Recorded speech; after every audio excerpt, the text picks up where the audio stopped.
guys, welcome to part 2 of our beginner chipping series. We're going to be going over technique for hitting that chip shot here. Dan, you want to start us off? Yeah, so I think it's important to practice, just like any shot. Practice the setup, get really comfortable with it. And then once you have this understanding of feet together, a little weight on your left, you can practice that in your living room just to get the feel. And then just like we do with putting, you start putting your arms and letting your arms hang low, and then it creates this triangle again. And we're going to talk a little bit about a training aid that we use, which is the Chopsticks Golf, and how that can produce good impact and good solid chip shots.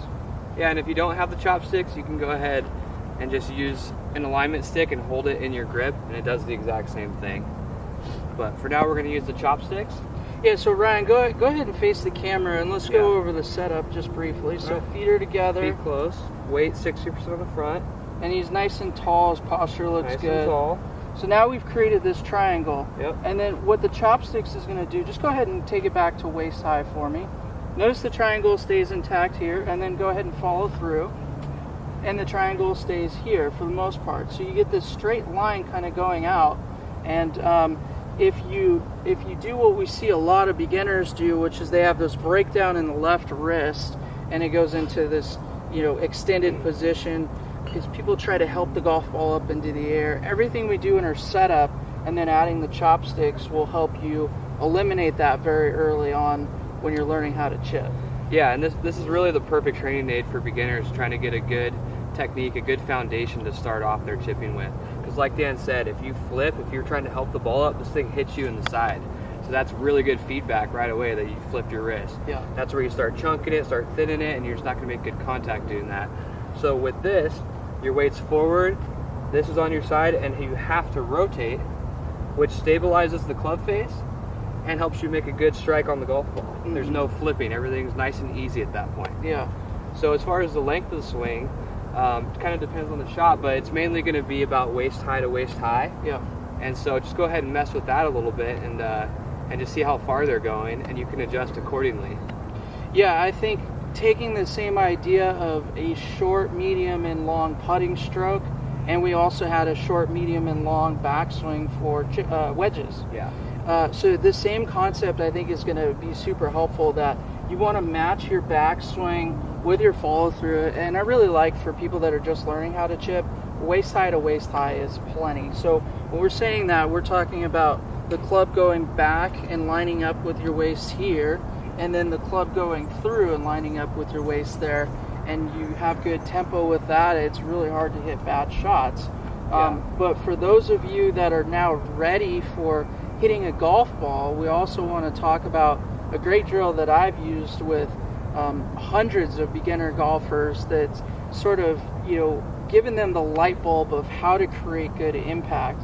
And chipping is so important for producing good impact in your full swing. So it's important to start with these short chips, because it'll give you a really good feel of how do you actually get this golf ball airborne. So what we'll do, Ryan, is once we practice our good setup, I'm going to take a tee, and I'm just going to put the tee in the ground. And the head of the tee is going to be about an inch off of the ground so he can see it. And then just go ahead and practice your setup. Okay. So you would do this on the driving range or even on the practice chipping area. So he's got a great setup. His feet are together. His weight is a little bit left. And I really like how the chopsticks gets the handle of the golf club forward.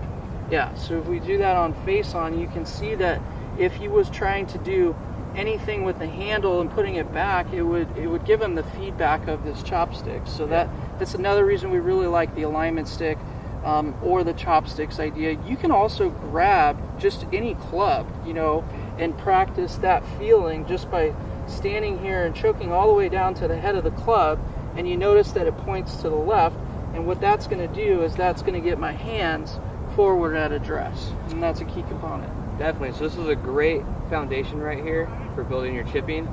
And something I see a lot of are people make these really big swings, really trying to help the golf ball up in the air, when really you keep it nice and simple, and there's not a lot of crazy wrist hinge or anything like that. It's just a simple waist-to-waist swing. Yeah. The ball will actually go pretty far. Absolutely. So you'd be surprised just making it really simple like that and how easy that is to repeat, and it'll really lower your scores.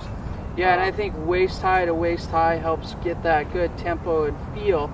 so that, like you said, you're not taking this club way up here and then just decelerating, which is what we see a lot of. So Definitely. let's go back to the setup. So let's go ahead and set up here.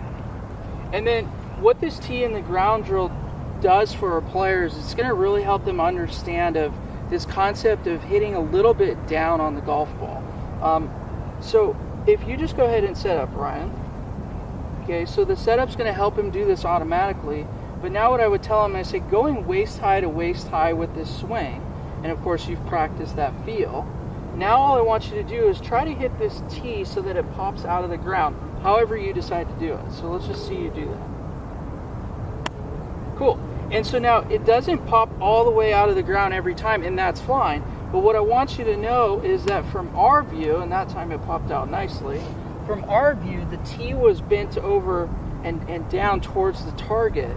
And the only way you're going to be able to hit a golf ball up in the air, whether it's any kind of iron shot or certainly when we're chipping, is you have to have a little bit of a descending blow. And what I mean by that is you're clipping the turf.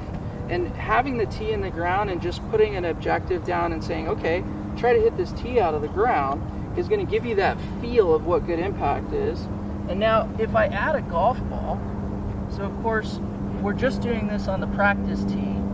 Now I'm just going to add a golf ball for Ryan. And now let's go ahead and set up again. And now the same thing that we're just trying to do, we're just going to hit that tee out of the ground. Cool.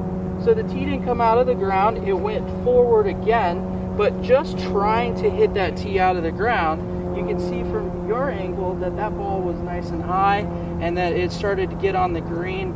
And the reason why we want it up high is because it gets us past all of this, sort of rough grass where we can't putt. So. Yeah. So go ahead and try that with the tee, and once you have it down, move on to the golf ball.